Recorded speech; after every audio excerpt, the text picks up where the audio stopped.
Hello friends, அஸ்ஸலாமு அலைக்கும். இன்றைக்கி நாம் என்ன வீடியோ பார்க்க போகிறோன்னா, ஸ்கின் வந்து ஒயிட்டாக ஆகணும் அப்படின்னு நினைக்கிறவங்க மட்டும் இந்த வீடியோவை ஸ்கிப் பண்ணாமல் பாருங்கள். உங்களுக்கு வந்து டெட் செல்ஸ்லாம் வந்து அதிகமாக இருக்குது அப்படின்னா கண்டிப்பாக இந்த வீடியோவை ஸ்கிப் பண்ணாமல் பாருங்கள். ஃபுல்லாக வந்து டிப்ஸ் அண்ட் ட்ரிக்ஸ் நிறையவே கொடுத்துருக்கேன். அது வந்து ஸ்கிப் பண்ணாமல் பாருங்கள். எவ்வளோ மெஷர்மெண்ட் எந்த அளவில் நீங்கள் எடுத்துட்டீங்க அப்படின்னா கண்டிப்பாக உங்களுக்கு ஒயிட் ஸ்கின் வந்து 100% வந்து பார்த்தீங்க அப்படின்னா சக்ஸஸ் ஆயிருங்க. நீங்கள் வந்து சாதாரணமாக மாநிலத்தில் இருக்கிறவங்க கூட இந்த க்ரீமை யூஸ் பண்ணிட்டீங்க அப்படின்னா கண்டிப்பாக வந்து சக்ஸஸ்ஃபுல்லாக 100% சொல்கிறாங்க. உங்களுக்கு வந்து நல்ல ஒரு ஒயிட் ஸ்கின் வந்து கண்டிப்பாக வருங்க. நம்ம வந்து வெளிநாட்டுக்காரங்க மாதிரி ஒயிட்டாக இருக்கணும் நீங்கள் ஆசைப்பட்டீங்க அப்படின்னா ஃபுல்லாக வந்து வீடியோ ஸ்கிப் பண்ணாமல் பாருங்கள். அதில் நிறைய டிப்ஸ் இருக்குது. அதை மறக்காமல் வீடியோ ஸ்கிப் பண்ணால் பாருங்கள். இன்னும் நம்மளோட சேனலை சப்ஸ்கிரைப் பண்ணாதவங்க சப்ஸ்கிரைப் பண்ணிக்கோங்க. வாங்க வீடியோக்குள்ளே போகலாம்.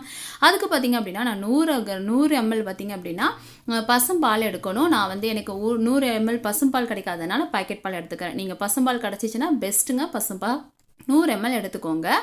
இந்த மாதிரி பார்த்தீங்க அப்படின்னா உள்ளங்கை அளவுக்கு பார்த்தீங்க அப்படின்னா ஒயிட் வந்து கண்டிப்பாக வந்து நம்ம முகத்தில் வந்து தெரியக்கூடிய சான்ஸ் அதிகமாக இருக்குங்க. நாம் நார்மலாக வந்து உள்ளங்கை அளவுக்கு வந்து அவ்வளோ வெள்ளையாக ஆகிறதுக்குரிய சான்ஸ் வந்து இதில் நிறைய இருக்குது. ஒரு நல்ல அடிகனமான பாத்திரத்தை எடுத்துக்கோங்க. அந்த 100 பாலை வந்து அதில் சேர்த்துக்கோங்க. பால் சேர்க்கும் போது கொஞ்சம் கூட தண்ணி எதுவுமே சேர்த்துடக்கூடாது. நீங்கள் பசும்பால் எடுத்துட்டிங்கனாலும் சரி, பாக்கெட் பால் எடுத்துக்கினாலும் சரி, 100 ml பால் எடுத்துக்கோங்க. ஒரு உருளைக்கிழங்கு அதுவுமே பார்த்தீங்க அப்படின்னா 100 தான். அதை தோலெல்லாம் சீவிட்டு நல்லா இந்த மாதிரி துருவி எடுத்துக்கோங்க. இந்த மாதிரி நல்லா துருவி எடுத்துக்கோங்க. இப்போ பால் வந்து நாம் வந்து சிம்மோட்லேயே தான் வச்சு வந்து இதை காய்ச்சணும். ஹெவியாக வந்து நம்ம தண்ணி எதுவுமே சேர்க்காததுனால நீங்கள் வந்து ஃபாஸ்ட்டாக வச்சிடாதீங்க. சிம்மோட்லேயே வச்சு காய்ச்சிக்கோங்க. இப்போ வந்து பால் வந்து கொதிக்க விட்டுறாதீங்க. பால் இந்த மாதிரி லைட்டாக சூடு ஏறினதுக்கு அப்புறமா நீங்கள் வந்து துருவி வச்சுருக்கக்கூடிய அந்த உருளைக்கிழங்கு பொட்டேட்டோவோட துருவி வச்சுருக்கோம் பார்த்தீங்களா, அதை வந்து சேர்த்துக்கோங்க. இப்போ பார்த்தீங்க அப்படின்னா கொஞ்சம் ஹை ஃப்ளேமில் வச்சுட்டு நல்லா வந்து கையை விடாமல் கிளறி விட்டுக்கோங்க. கையை விட்டுறக்கூடாது, அதே மாதிரி அடி பிடிக்கக்கூடாது. இது 2 தாங்க இம்பார்ட்டன்ட். அதனால தான் சொல்கிறேன், வீடியோ ஸ்கிப் பண்ணாமல் பாருங்கள். இப்போ வந்து நீங்கள் பார்த்தீங்க அப்படின்னா கையை விடாமல் இந்த அளவுக்கு நீங்கள் கிண்டிக்கிட்டே இருக்கும் போதே பார்த்தீங்க அப்படின்னா ஒரு திக்னஸ் கிடைக்கும். நல்ல வந்து ஒரு ஸ்மூத்தியான ஒரு திக்னஸ் இருக்கும். ஆல்ரெடி பார்த்தீங்க அப்படின்னா அந்த பாலிலே வந்து இப்போ உருளைக்கிழங்கு வந்து நல்லா வேக ஆரம்பிச்சிடும். இப்போது நல்லா வெந்ததுக்கு அப்புறமா இந்த மாதிரி வந்து கெட்டிப்பட ஆரம்பிக்கும். இந்த சமயத்தில் நீங்கள் வந்து கைவிடாமல் கிளறிக்கிட்டே இருந்துக்கோங்க. 100 ml பால் மட்டும் தான் சேர்த்துருக்கோம், தண்ணி எதுவுமே சேர்க்கலை. இது வந்து ஒரு 5 செகண்ட்லேயே வந்து இந்த மாதிரி வந்து உங்களுக்கு ஆக ஆரம்பிச்சிடும். மறுபடியும் சொல்கிறேன், கெட்டியாக ஆயிடுச்சு அப்படின்னா உங்களுக்கு வந்து அரைக்கும் போது ஸ்மூத்தாக இருக்காது. அதனால தான் சொல்கிறேன், இந்த அளவுக்கு வரும்போது இந்த மாதிரி ஒவ்வொரு துளி வரும்போது பார்த்தீங்க அப்படின்னா ஒரு துளின்னு சொல்லுவோம் பார்த்தீங்களா, அப்படி தெரிக்கும் பார்த்தீங்களா, அந்த அளவுக்கு வரும்போது பார்த்தீங்க அப்படின்னா ஸ்டவ்வை வந்து லோ ஃப்ளேமில் வச்சு கொஞ்சமாக நல்லா வந்து அந்த உருளைக்கிழங்கு எல்லாமே வேகிற வரைக்கும் தான் நம்ம வந்து இந்த மாதிரி வந்து காய்ச்ச போகிறோம். பால் வந்து இப்போ வந்து நல்லா கெட்டி ஆயிடுச்சு. நீங்கள் பார்க்கும் போதே தெரியும், நல்ல ஸ்மூத்தான உருளைக்கிழங்கு வந்து நல்ல ஸ்மூத்தாக வந்து வெந்துருச்சு. இப்போ பார்த்தீங்க அப்படின்னா இந்த மாதிரி லைட்டாக வந்து கிளறி விட்டுக்கோங்க. அடி பிடிச்சி அப்படின்னா கெட்டு போயிடுங்க. அதனால் அடி பிடிக்காத அளவுக்கு கையை வந்து விடாமல் இந்த மாதிரி நல்லா கிளறி விட்டுக்கோங்க. இப்போ வந்து பார்த்தீங்க அப்படின்னா நல்லா வந்து வெந்து வந்துருச்சு. இப்போ வந்து நான் வந்து ஃபுல்லாகவே தீயை வந்து ஆஃப் பண்ணிடுங்க. இப்போ நல்லா ஆஃப் பண்ணிவிட்டு இப்போ பார்த்தீங்க அப்படின்னா நல்லா கூல் ஆகணும். நீங்கள் வந்து இந்த சூட்டிலேயே வந்து மிக்ஸி ஜாரில் போட்டு நீங்கள் அரைச்சிட்டிங்க அப்படின்னா அது வந்து நம்ம முகத்தில் போடும் போது ஒரு ஒரு நல்லா வந்து ஒரு ஸ்மூத்தான ஒரு பதம் வந்து நம்மளுக்கு கிடைக்காது. அதனால் பார்த்தீங்க அப்படின்னா இது வந்து நல்லா ஃபுல் அண்ட் ஃபுல் பார்த்தீங்க அப்படின்னா நல்லா கூல் டவுன் ஆகிடணும். நல்லா வந்து ஆற வச்சுட்டு அதுக்கப்புறமா நீங்கள் ஒரு மிக்ஸி ஜாரில் சேர்த்துக்கோங்க. இப்போ பார்த்தீங்க அப்படின்னா மிக்ஸி ஜாரில் சேர்த்தாச்சு. இதை நல்லா ஃபைன் பேஸ்ட்டாக அரைச்சி எடுத்துக்கோங்க. இப்போ வந்து ஒரு டைம் 2 டைம் வந்து நல்லா பிளெண்ட் பண்ணாலே பார்த்தீங்க அப்படின்னா நல்லா ஃபைன் பேஸ்ட்டாக அரைச்சி எடுத்தாச்சு. அதே கடாயிலேயே நீங்கள் வந்து மறுபடியும் அதை வந்து சேர்த்துக்கோங்க.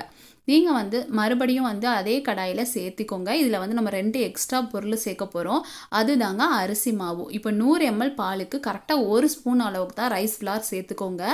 அது வந்து கெட்டிப்படாத அளவுக்கு நீங்கள் வந்து முதல்லே வந்து இதை நம்ம பிளெண்ட் பண்ணி வச்சுருக்கோம் பார்த்தீங்களா, அதோட இதை அரிசி மாவையும் வந்து சேர்த்துக்கோங்க. சேர்த்து நல்லா கெட்டிப்படாத அளவுக்கு நல்லா வந்து கரைச்சி எடுத்துக்கோங்க. அந்த மாவுலேயே அந்த பால், அந்த உருளைக்கிழங்கு எல்லாமே வந்து பிளெண்ட் பண்ணி வச்சுருக்கோம் பார்த்தீங்களா, அதுலேயே வந்து அந்த மாவு வந்து நல்லா ஆட்டோமேட்டிக்காக கரைஞ்சிரும். ஒரு சின்ன லெமன் எடுத்திருக்கேன். லெமனை வந்து பாதி சைஸ் மட்டும் தான் இதில் சேர்க்க போகிறோம். இது ஆப்ஷனல் தான். உங்களுக்கு வந்து ஒரு என்னென்னா ஒரு ஆயில் ஸ்கின் மாதிரி இருக்குது அப்படின்னா கண்டிப்பாக லெமன் சேர்த்துட்டிங்க அப்படின்னா ஒரு ஃப்ரெஷ்ஷாக வந்து எந்த நேரமும் ஆயில் எண்ணெய் வடிஞ்ச முகம் மாதிரி இருக்குன்னு சொல்லுவாங்க பார்த்தீங்களா, அது வந்து நம்ம லெமன் சேர்க்கும் போது இருக்காதுங்க. அதனால் வந்து ஒரு அரை லெமன் மட்டும் இதில் வந்து சேர்த்துக்கோங்க. அதில் விதைகளெல்லாம் நீக்கிட்டு இதை சேர்த்துட்டு இப்போ வந்து நல்லா வந்து மிக்ஸ் பண்ணியாச்சு. இதுக்கப்புறமா மறுபடி ஒரு ஹீட் பண்ண போகிறோம். இப்போது நல்லா கவனமாக பார்த்துக்கோங்க. ஹீட் பண்ணும்போது லோ ஃப்ளேமில் வச்சு கைவிடாமல் இந்த மாதிரி கிளறி விட்டுக்கிட்டே இருங்க. நாம் சேர்த்துருக்க பொருள் என்னன்னு பார்த்தீங்கன்னா ரைஸ் ஃப்ளார், அரிசி மாவு சேர்த்துருக்கோம். அது கொஞ்சமாக வேகணும். அது மட்டும் இல்லாமல் அதாவது நம்ம போடுற க்ரீம் வந்து பார்த்திங்க அப்படின்னா கடைகளெல்லாம் வந்து வாங்கும் போது பார்த்திங்க அப்படின்னா ஒரு திக்னஸ் இருக்கும். அந்த திக்னஸ் இருக்கும் போது தான் நம்ம வந்து முகத்தில் அப்ளை பண்ணும் போது அது வந்து ஒரு க்ரிப் கொடுத்து நல்லா அதாவது நம்ம வந்து லூஸாக இருக்கும் போது வலிஞ்சிட்டே இருக்கும். அது வந்து நம்மளுக்கு ஒரு க்ரிப்பாக இருக்கணும் அப்படின்னா கொஞ்சம் டைட்டாக இருக்கணும். அதுக்காக தான் சொல்கிறேன். நீங்கள் ஸ்கிப் பண்ணாமல் பாருங்கள். இப்போ நான் வந்து கைவிடாமல் கிளறிக்கிட்டே இருக்கேன். கை விட்டுட்டிங்க அப்படின்னா லைட்டாக வந்து தீஞ்சிடும். அதனால் கைவிடாமல் இந்த மாதிரி லோ ஃப்ளேமில் வச்சு கிளறி விட்டுக்கிட்டே இருங்க. ஒரு 5 செகண்ட் மட்டும் கிளறுங்க. இந்த மாதிரி பார்த்திங்க அப்படின்னா கிளறும் போதே வந்து லைட்டாக பார்த்திங்க அப்படின்னா சைட்லலாம் வந்து பபுள்ஸ் வர ஆரம்பிக்கும். ஒரு 5 செகண்ட் மட்டும் கிண்ணிக்கோங்க. பபுள்ஸ் வர ஆரம்பிக்கும். பபுள்ஸ் வந்த உடனே பார்த்திங்க அப்படின்னா நீங்கள் ஆஃப் பண்ணிடலாம்.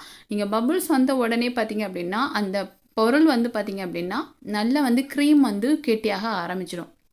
நீங்கள் ஆஃப் பண்ணிவிட்டு இந்த மாதிரி மறுபடியும் பார்த்திங்க அப்படின்னா சுற்றி முற்றி நம்ம வந்து கிளறி விடணும். ஏன்னா அரிசி மாவு சேர்த்துருக்கோம் பார்த்திங்களா, அது எல்லாமே ஃபுல்லாக வந்து அதில் வந்து செட் ஆகணும். அதனால் நீங்கள் வந்து கிளறி விட்டுக்கோங்க. இந்த மாதிரி ஒரு ஏர்டைட் கண்டெய்னர் எடுத்துக்கோங்க. நீங்கள் வச்சுருக்க எந்த டப்பானாலும் பரவாயில்லைங்க. அதனால் வந்து காற்று போகாத அளவுக்கு இருக்கணும். இது வந்து கரெக்டாக பார்த்துக்கோங்க. ஒரு வாரம் வந்து ஃப்ரிட்ஜில் ஸ்டோர் பண்ணி வச்சுக்கலாம். அதுக்கு மேலே வைக்காதீங்க. நீங்கள் வெளியில் வச்சிங்க அப்படின்னா கெட்டு போயிடுங்க. அதனால் ஒரு வாரம் அளவுக்கு நீங்கள் ஃப்ரிட்ஜில் ஸ்டோர் பண்ணி வச்சுக்கோங்க. இந்த மாதிரி வச்சிட்டிங்க அப்படின்னா உங்களுக்கு வந்து குளிர்காலங்களில் வந்து அதிகமாக வந்து போடும் போது வந்து ரொம்ப சில்லுன்னு இருக்கும். ஆல்ரெடி இந்த மாஸ்க்குமே பார்த்தீங்க அப்படின்னா ரொம்பவே சில்லுன்னு தான் இருக்கும். நீங்கள் ஃபேஸில் அப்ளை பண்ணிவிட்டு வந்து ரிசல்ட்டை பார்ப்பீங்க. ஃபேஸில் அப்ளை பண்ணும் போதே பார்த்தீங்க அப்படின்னா அந்த முகம் வந்து சிலவங்களுக்கு வறண்ட முகமாக இருக்கும், ஆயில் ஸ்கின்னாக இருக்கும்.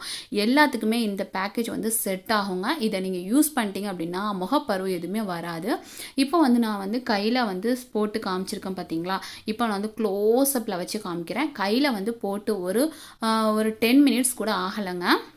எப்படி வந்து க்ரிப்பாக வந்து அது நல்லா அப்ளை ஆகிடுச்சு பாருங்கள். நம்ம ஃபேஸோடு அது நல்லா வந்து செட் ஆகிடும். நம்ம ஸ்கின்னுக்கு ஏற்ற ஒரு ரெமெடிங்க இது. நீங்கள் யூஸ் பண்ணி பாருங்கள். நீங்கள் வந்து வெளியில் அதிகமாக காசு கொடுத்தலாம் இதை வாங்கி வந்து நீங்கள் யூஸ் பண்ணுறதுக்கு நீங்களே வந்து எந்த ஒரு ஆர்டிஃபிஷியல் கலரும் கிடையாது, எந்த ஒரு கெமிக்கலும் கிடையாது. நீங்கள் வந்து இது யூஸ் பண்ணிட்டீங்க அப்படின்னா கண்ணுக்கு கீழே இருக்கக்கூடிய கருவளையங்கள் போகுங்க. அது மட்டும் இல்லாமல் பாலில் வந்து நிறைய ஊட்டச்சத்துக்கள் இருக்குது. அதுவுமே நம்மளுடைய ஸ்கின் வந்து ரீப்ளேஸ் பண்ணுறதுக்கு நல்லா வந்து இருக்குங்க. சிலவங்களுக்கு வந்து வயசான மாதிரி ஒரு தோட்டம் வந்து சின்ன வயசுலேயே இருக்கும். அந்த மாதிரி தோற்றங்கள் வராமல் இருக்கும். இப்போ நான் 5 நிமிஷம் கழித்து நல்லா வாஷ் பண்ணிட்டேன். சுத்தமான நல்ல குளிர்ந்த தண்ணியில் கழுவிக்கோங்க. அப்படி இல்லை நார்மல் வாட்டர் யூஸ் பண்ணிக்கோங்க.